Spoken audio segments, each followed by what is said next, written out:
बच्चे last video तक हम लोग बात कर रहे थे, प्रोफेज फर्स्ट की बात की थी, और प्रोफेज फर्स्ट में 5 स्टेजेस पाई जाती है। फर्स्ट स्टेज होती है, हमने बात की थी लैप्टोटीन की। फर्स्ट स्टेज होती है लैप्टोटीन की, इसमें हमने बात की जो क्रोमोसोम्स होते हैं वो लॉन्ग होने लग जाते हैं, बिल्कुल थिन होने जाते हैं, पतले होने लग जाते हैं, ठीक है ना। कारण होता है जितना भी सेल के अंदर वाटर होता है, जितना भी वाटर होता है सेल के अंदर, वो क्या हो जाता है, डिहाइड्रेशन के कारण, ठीक है ना, वाटर के बाहर निकलने के कारण, रिलीज ऑफ वाटर के कारण क्या हो जाता है, क्रोमोसोम्स लॉन्ग और थिन हो जाते हैं, ठीक है ना। साथ ही साथ बीड लाइक स्ट्रक्चर्स के रूप में पाए जाते हैं। नेक्स्ट कंडीशन आती है जाइगोटीन की। नेक्स्ट कंडीशन आती है जाइगोटीन की, जिसमें हमने बोला क्रोमोसोम्स टेट्रावेलेंट की फॉर्म में आ जाते हैं। होमोलोगस क्रोमोसोम्स क्या हो जाता है, टेट्रावेलेंट की फॉर्म में आ जाते हैं। इसमें सेंट्रोमियर जो सेंटर में होता है इसके, ठीक है ना, सेंटर में होता है, इससे 4 क्या निकलते हैं, क्रोमेटिड्स निकलते हैं। 4 क्या निकलते हैं, क्रोमेटिड्स निकलते हैं। फिर हमने बात की पैकाइटिन स्टेज की। थर्ड स्टेज थी पैकाइटिन। पैकाइटिन में हमने बोला कि इनमें क्या हो जाता है, क्रॉसिंग ओवर का प्रोसेस होता है। इनमें क्या होगा, क्रॉसिंग ओवर का प्रोसेस होगा, जिसमें क्या होगा, जीन्स का एक्सचेंज होगा, ठीक है ना, जिसमें क्या होगा, जीन्स का एक्सचेंज होगा। और क्रॉसिंग ओवर होगा किसके अंदर, ऐसे क्रोमोसोम्स के अंदर होगा, ऐसे क्रोमोसोम्स के अंदर होगा जो रहते तो साथ साथ हैं, जो कि रहते तो साथ साथ है। ऐसे कोई भी क्रोमोसोम जो साथ साथ रहता है, इसको हम लोग बोलते हैं होमोलोगस क्रोमोसोम्स, ठीक है ना, इसको हम लोग बोलते हैं होमोलोगस क्रोमोसोम। जैसे कि ये दोनों, जैसे कि ये दोनों, ओके, ये हो जाएंगे होमोलोगस क्रोमोसोम। लेकिन अब इनके क्रोमेटिड्स तो अलग अलग है, लेकिन इनके क्या है, क्रोमेटिड्स जो विंग लाइक स्ट्रक्चर्स पाई जा रही है इसके इन दोनों पे, ये क्या होती है, क्रोमेटिड्स कहलाती है। क्रोमेटिड्स तो अलग अलग है, इसलिए इनको बोलते हैं नॉन सिस्टर क्रोमेटिड्स। नॉन का मतलब नहीं, सिस्टर क्रोमेटिड्स कौन से हो जाएंगे, एक ही क्रोमोसोम पर जो क्रोमेटिड्स पाए जा रहे हैं इनको बोलेंगे हम लोग सिस्टर क्रोमेटिड्स। और नॉन सिस्टर क्रोमेटिड्स जो 2 अलग अलग क्रोमोसोम्स पर पाए जा रहे हैं, ठीक है ना, इनको हम लोग बोलेंगे नॉन सिस्टर क्रोमेटिड्स। तो नॉन सिस्टर क्रोमेटिड्स के बीच में, नॉन सिस्टर क्रोमेटिड्स के बीच में क्या हो जाएगी, क्रॉसिंग ओवर का प्रोसेस हो जाएगा। फिर हमने बात की डिप्लोटीन। डिप्लोटीन में हमने बात की जो सेपरेशन होता है कुछ हद तक होने लग जाता है, ठीक है ना, जिसमें कियाजमेटा का फॉर्मेशन होता है। कियाजमेटा हमने देख लिया, कोई ऐसा स्थान है, कोई ऐसा प्लेस है जहाँ पर दोनों होमोलोगस क्रोमोसोम्स के, जहाँ पर होमोलोगस क्रोमोसोम के नॉन सिस्टर क्रोमेटिड्स आपस में क्या होते हैं, टच होते हैं, आपस में क्या होते हैं, टच होते हैं। इसको हम लोग बोलते हैं कियाजमेटा। इस प्लेस को हम लोग बोलते हैं कियाजमेटा। फिर आती है डाइकाइनेसिस की स्टेज। फिर आती है डाइकाइनेसिस की स्टेज, जिसमें क्या लग जाते हैं, जो क्रोमोसोम्स हो जाते हैं, ये क्रोमोसोम्स के अंदर कियाजमेटा बने, ये कहाँ लग जाते हैं, एंड की तरफ होने लग जाते हैं, जिससे क्रोमोसोम्स अलग अलग होने लग जाएंगे, जिससे क्रोमोसोम्स क्या होने लग जाएंगे, अलग अलग होने लग जाएंगे। इसी प्रोसेस को हम लोग बोलते हैं टर्मिनलाइजेशन ऑफ कियाजमेटा। इसी प्रोसेस को हम लोग बोलते हैं टर्मिनलाइजेशन ऑफ कियाजमेटा, ठीक है ना। साथ ही साथ स्पिंडल फाइबर जो रेज होती हैं, इनका फॉर्मेशन होने लग जाता है। फिर कंडीशन आती है, फिर आता है बी, फिर आता है बी, ठीक है ना। बी होता है मेटाफेज फर्स्ट।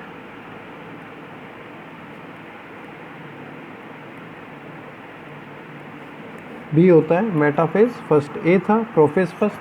प्रोफेज फर्स्ट को हमने 5 स्टेज में बांट दिया था। प्रोफेज फर्स्ट को हमने बांट दिया था किसमें, 5 स्टेज में। लेकिन लास्ट की स्टेज जो हमने डाइकाइनेसिस पढ़ी है, इसमें हमने बात की स्पिंडल फाइबर्स के क्या लग जाएंगे, फॉर्मेशन हो जाएगा। अब जितने भी होमोलोगस क्रोमोसोम्स हैं, जितने भी होमोलोगस क्रोमोसोम्स हैं, ये किससे, स्पिंडल फाइबर्स से अटैच होने लग जाएंगे, स्पिंडल फाइबर्स से अटैच होने लग जाएंगे कुछ इस स्टेज में। यहाँ पे क्या पाए जाते हैं, पोल्स पाए जाते हैं। अपोजिट साइड में क्या पाए जाते हैं, पोल्स पाए जाते हैं। इनसे क्या निकलती है, रेज निकलती हैं। इनसे क्या निकलती हैं, एस्टर रेज या स्पिंडल फाइबर जिन्हें बोला जाता है, निकलती है, ठीक है ना। क्रोमोसोम्स कहाँ आ जाते हैं, बिल्कुल सेंटर में आ जाते हैं। क्रोमोसोम्स कहाँ आ जाते हैं, बिल्कुल मेटा का मतलब भी होता है, मेटा का मतलब होता है मिड रीजन। मेटा का मतलब होता है मिड रीजन। क्रोमोसोम बिल्कुल मिड प्लेट पे आ जाते हैं, जैसे हम लोग बोलते हैं इक्वेटोरियल प्लेट, ठीक है ना, इक्वेटोरियल प्लेट पर आ जाते हैं, जैसे कि हमने पहले भी माइटोसिस में देखा था थोड़ा सा। तो इसको इस प्रकार से लिख सकते हैं, the spindle fibres get attached spindle fibers get attached to the homologous chromosomes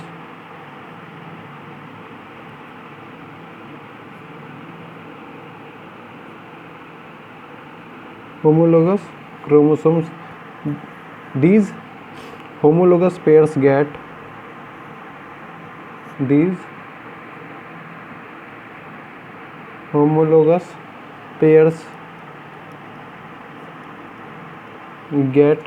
arranged at the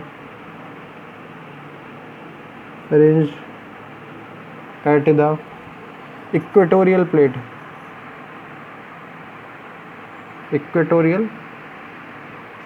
ठीक है ना। इसी को हमने बोला था इक्वेटोरियल प्लेट, क्या बोल सकते हैं, दूसरा भी हमने बोला था मेटाफेजिक प्लेट और metaphasic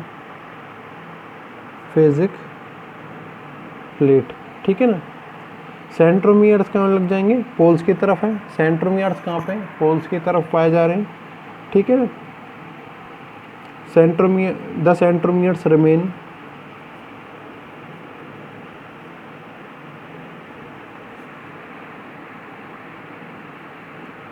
remain towards the poles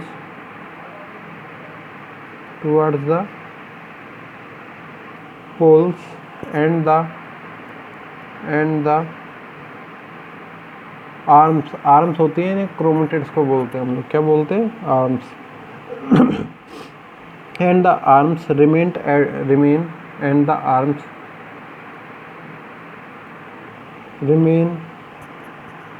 at the metaphasic plate.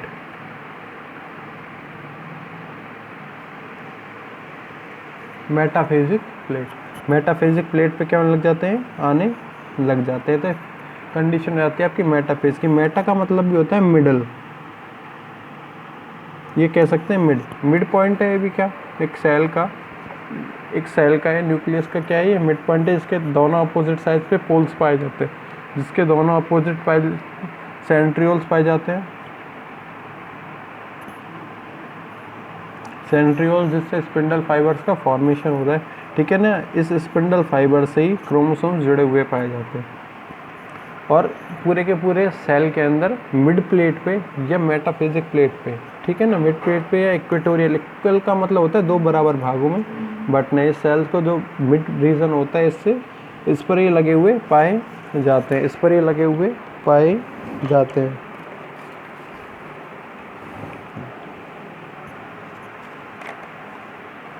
फिर आती है सी कंडीशन। सी कंडीशन होती है हमारे पास एनाफेज फर्स्ट की।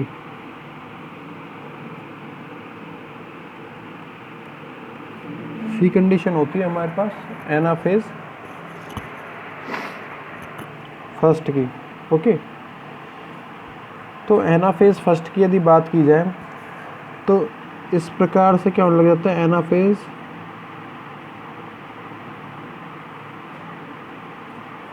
फर्स्ट में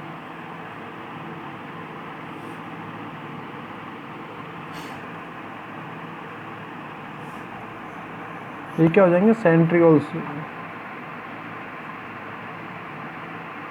जिससे रेज निकलती हैं, एस्टर रेज निकलती हैं।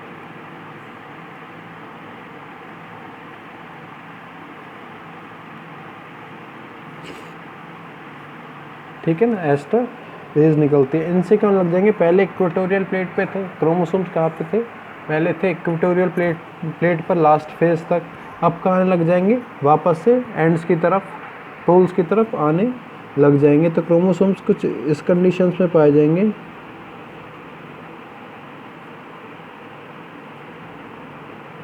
जाते हुए नीचे की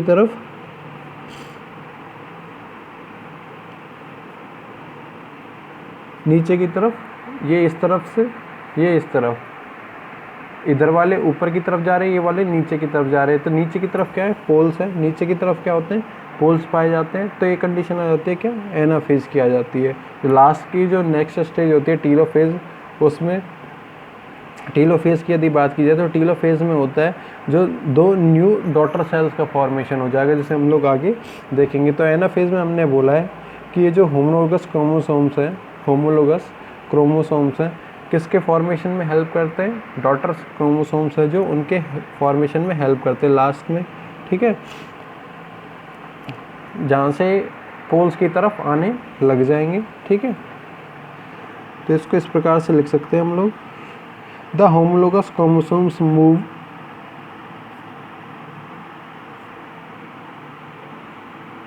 homologous chromosomes move apart and form, apart का मतलब होता है अलग अलग होने, and form daughter chromosomes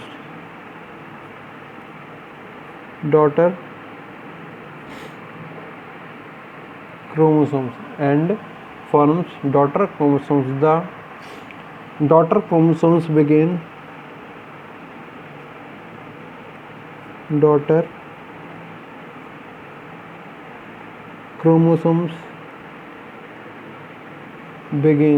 the daughter chromosomes begin to move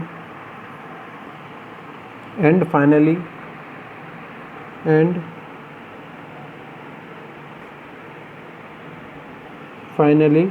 reach to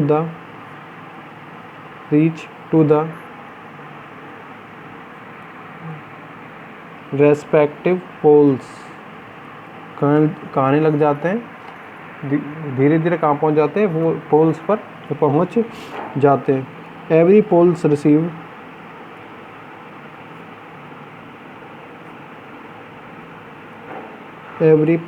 receives half number of chromosomes. प्रत्येक जो जितने भी पोल्स होंगे, दोनों पोल्स पाए जा रहे हैं, ठीक है ना, इस पे क्या हो जाएंगे? क्रोमोसोम बराबर मात्रा से पाए जाएंगे। इसे बोलते हैं half number of chromosome. Half इधर चले गए, हाफ इधर चले गए, हाफ दोनों तरफ आ गए, ठीक है ना। नेक्स्ट डी कंडीशन आती है इसमें, टीलोफेज फर्स्ट।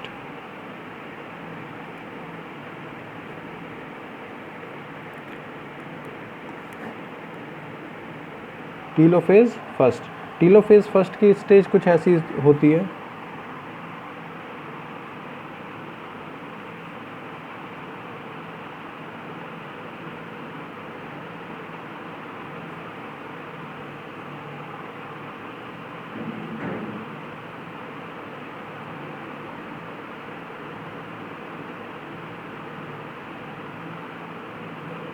टीलोफेज फर्स्ट की स्टेज कुछ इस प्रकार से होती है।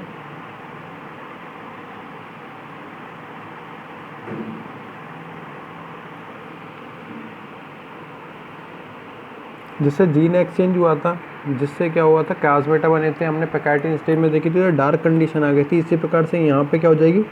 कुछ इस प्रकार से लाइट कंडीशन पाई जाएगी डार्क क्रोमोसोम में। लास्ट वाला पार्ट क्या है? बिल्कुल लाइट पाया जा रहा है, ठीक है ना। तो क्या हो गया? यहाँ पे दो डॉटर सेल्स का फॉर्मेशन हो गया, और ये कहलाती है आपकी क्या? टीलोफेज स्टेज कहलाती है। ये कहलाती है आपकी टीलोफेज स्टेज कहलाती है। disappearance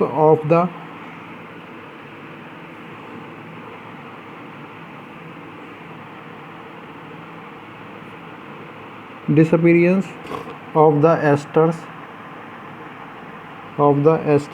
and the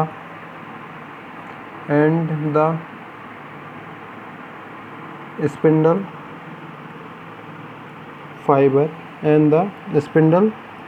fibers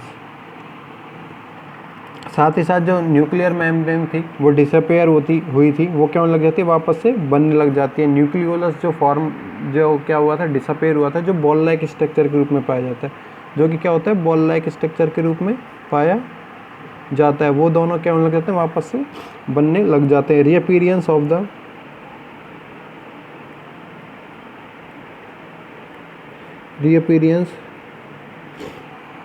the nuclear membrane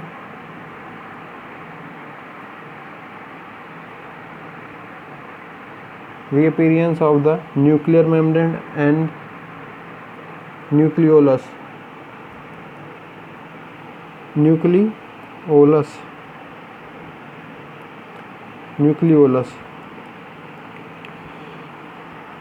chromosomes क्यों लग जाते हैं?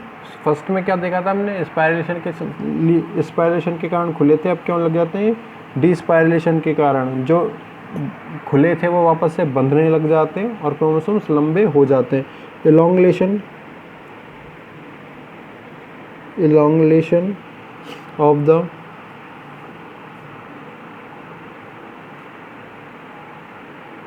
of the chromosomes due to